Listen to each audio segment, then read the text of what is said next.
morning. And welcome guys to Palawan. My company, we are Prince Abelacor, the partner in travel for explore how beauty of island of Mindoro.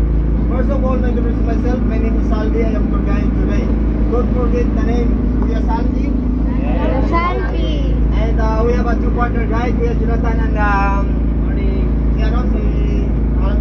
Victor. Kuya Victor and Lucio. But my partner, Kuya Victor, go to the beach. We're waiting the other one guest. Okay? And the name of good captain, the veteran's captain here in the boat, Captain Jobert.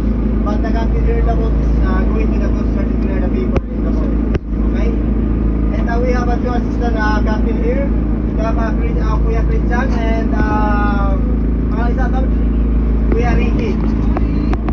By now, ma'am, sir, during the starting activity here in Nido, we have rules about the island here.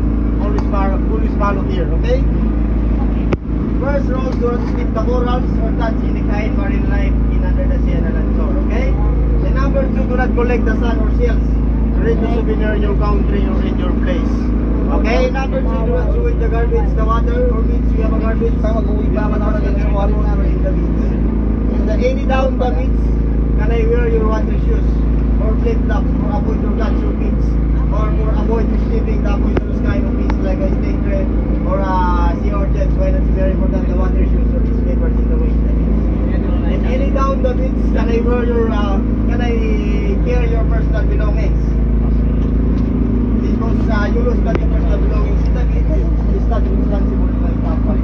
Always go for your personal belongings before go back in the boat. Okay? Who is not a good swimmer here? Oh, one, two. I'm not good swimmer. Kung marunong ka lumangoy. Good swimmer. Start. Oh, first, is Kuya Victor. 2, 3, 4, 5, 6. Okay, kaunti lang ihilahin namin. Konti na, by the way, is that a good Ilan na swimmer? may apat na ka? Wala sa supra mamaya ha? Is that a good swimmer? Can I wear your life vest? That's a very example life. You need to enjoy your life in the beach. Can I wear that? If you like swimming or snorkeling. Okay? And your tour today is A, right? Tour A. We're story now, okay? We have a 5 destination today. 5 stop today. We have a Tulagon. The one is responsible for Island City. And the first destination now is Sibit Commando Beach. The Sibit Commando Beach from here to south, I think is 25 minutes from here. And the one lagoon, the name is the one lagoon is a big lagoon. That is a highlight your tour today. Okay? The activity in the big lagoon is only kayaking. Because not allowed to swimming from outside part of the big lagoon to the inside the lagoon. Use the kayak until we see the inside the lagoon. But before use the kayak, can I preparing again a feeling of kayak? Because it's safe you pay in my company your tour today in honor of the kayak in the big lagoon. Okay, separate that honor.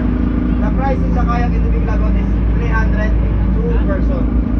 The bigger kayak is 500 3 person. But the bigger kayak, I'm gonna promise available to ride that kayak. It's not unlimited. That kind of kayak. Okay? In the one lagoon, the name is the one lagoon is Sacred Lagoon. Now is sacred. Later you discover that it is very sacred. Okay?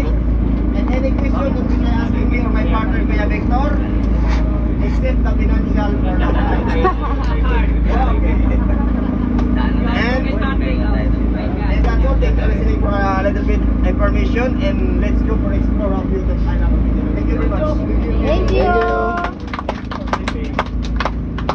Hello guys, yeah guys.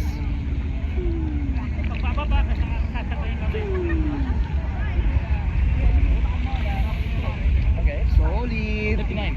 Okay. Yeah, the steel is nice, you know. Napaka-solid. Eh.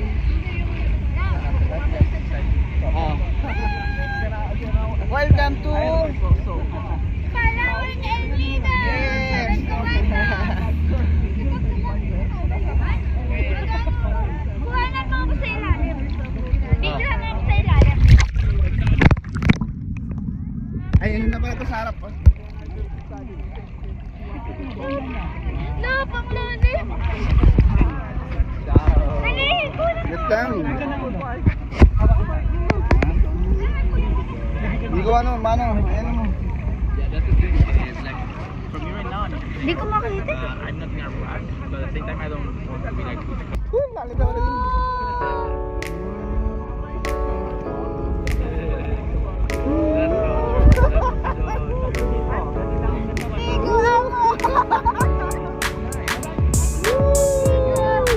Ang lalim na.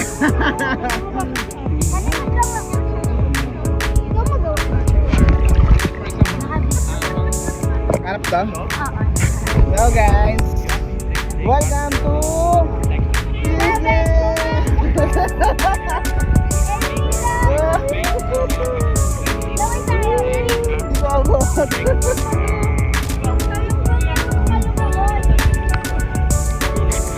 bigat mo rin ha.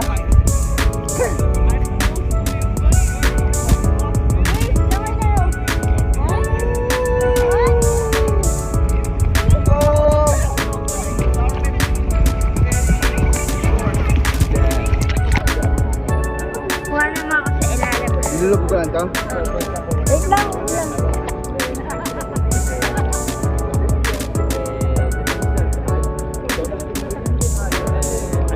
Hindi, makakapakawa sexy ah.